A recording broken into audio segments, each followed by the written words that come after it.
Government ने जो section 69 लेके आई है भी बीएनएस, वो बीएनएस लड़कों के लिए तो हानिकारक है। लड़कों की जिंदगी बर्बाद हो जाएगी, उनका जीवन नरक हो जाएगा। लेकिन वो बीएनएस की सेक्शन 69 लड़कियों को बेरोजगार भी कर देगी। कैसे कर देगी बेरोजगार लड़कियों को, मैं डिटेल में बताता हूँ। लेकिन उससे पहले मेरी आपसे रिक्वेस्ट है कि अगर आप लोग चैनल पर नए हैं या पहली बार आ रहे हैं, अभी तक आप लोगों ने इसे सब्सक्राइब नहीं किया, तो प्लीज़ सब्सक्राइब करिएगा। साथ ही साथ एक हम्बल रिक्वेस्ट और है, अगर आप मुझसे पर्सनली मिलना चाहते हैं लखनऊ, दिल्ली, इलाहाबाद में, अपनी अपॉइंटमेंट शेड्यूल करा कर मिल सकते हो। नंबर आपको डिस्क्रिप्शन में मिल जाएगा। चलिए हम लोग डिटेल में बात करते हैं। देखिए दोस्तों, बीएनएस का जो सेक्शन 69 है उसमें कहा गया है कि कोई भी लड़का अगर किसी लड़की को ये प्रॉमिस करता है कि उसके साथ शादी करेगा और शारीरिक संबंध बनाता है और वो वादा तोड़ देता है, तो उस कंडीशन में लड़के को 10 साल की सजा और जुर्माना हो जाएगा।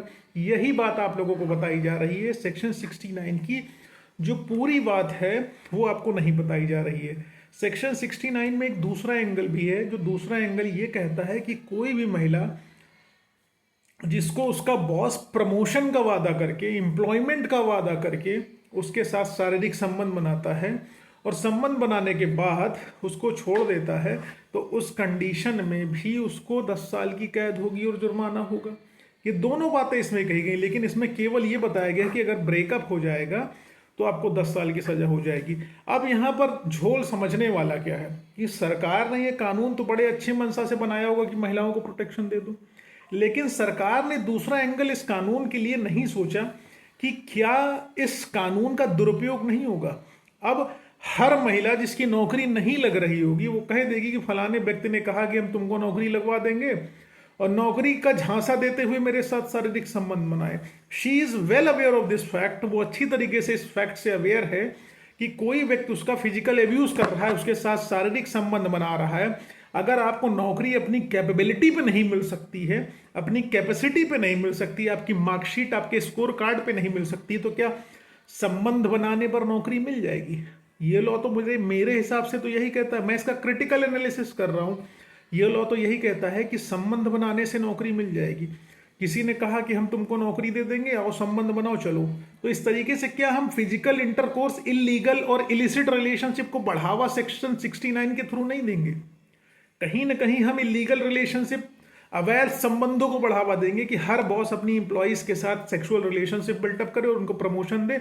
आदमियों को प्रमोशन नहीं मिलेगा, महिलाएं प्रमोट होती चली जाएंगी। और दूसरी चीज ये, जो थोड़ा शरीफ और दिमागदार इंप्लॉइज होंगे, जो शरीफ और दिमागदार इंप्लॉइज होंगे, जो एम्प्लॉयर्स होंगे, सॉरी, वो ये किसी महिला को अपनी नौकरी, अपनी ऑर्गेनाइजेशन में, अपनी संस्था में रखेंगे ही नहीं, क्योंकि उनको हमेशा भय बना रहेगा। क्योंकि जैसे 376 में महिला ने जो कह दिया सब कुछ सही है, 164 में जो कह दिया वो सब कुछ सही है, उसी तरीके से सेक्शन 69 में भी जो महिला कह देगी वो एकदम सही है, यही मान लिया जाएगा। आदमी उठा के तुरंत पुलिस बंद कर देगी, जेल भेज दी जाएगी। और पुलिस को भारतीय न्याय संहिता में और बीएनएसएस में, भारतीय नागरिक सुरक्षा संहिता में भी अनलिमिटेड पावर्स दे दी गई है, लिमिट से ज्यादा। उनकी औकात नहीं उतनी पावर को यूज कर पाने की, लेकिन उतनी पावर्स उनको दे रखी हुई है। तो इस तरीके से महिलाएं इन कानूनों का बेहद बुरे तरीके से दुरुपयोग करके न जाने कितने लोगों को चौपट कर देंगी और खुद भी अनएम्प्लॉयड हो जाएंगी। क्योंकि अब कोई भी व्यक्ति अपनी संस्था में किसी महिला को नौकरी पर रखने से डरेगा, क्योंकि उसको ये भय हमेशा लगा रहेगा कि ये कह देगी इसने मुझे ये नौकरी का झांसा देते हुए या प्रमोशन का झांसा देते हुए मेरे साथ शारीरिक संबंध बनाए, 10 साल की कैद हो जाएगी, जुर्माना अलग से होगा। तो आदमी कहेगा ऐसा 10 लाख लो, किनारे हटो। तो ये तो एक तरीके से रोजगार प्राप्त करने का भी धंधा हो जाएगा महिला के लिए, और किसी ऑर्गेनाइजेशन से निकाले जाने का भी प्रोसेस हो जाएगा। लोग इनको नौकरी में रखने से भी डरेंगे और लोग इनको नौकरी से निकालने में भी डरेंगे। तो आपको सिर्फ एक एंगल बताया गया कि केवल लड़के को ब्रेकअप करने पे ही होगी, नहीं, बॉसेस को भी प्रॉब्लम होगी सेक्शन 69 की वजह से। तीसरी चीज इसमें एक और बताई गई थी, कोई भी व्यक्ति आइडेंटिटी छुपा के करता है।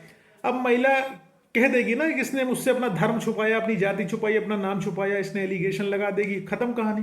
प्रूफ उसके पास है या नहीं है, ये बीएनएस में भी घटिया तरीके से एकदम है, कुछ नहीं है कि क्या एविडेंस देने हैं कि नहीं देने। बर्डन ऑफ प्रूफ हमेशा एक्यूज पर होगा, महिला संबंधित कानूनों में पुरुष के ऊपर होगा, जो हमेशा झेलेगा और झेलता चला आ रहा है। उम्मीद है जानकारी पसंद आई, समझ में ऐसा कुछ है तो वीडियो को लाइक शेयर सब्सक्राइब करना मत भूलना।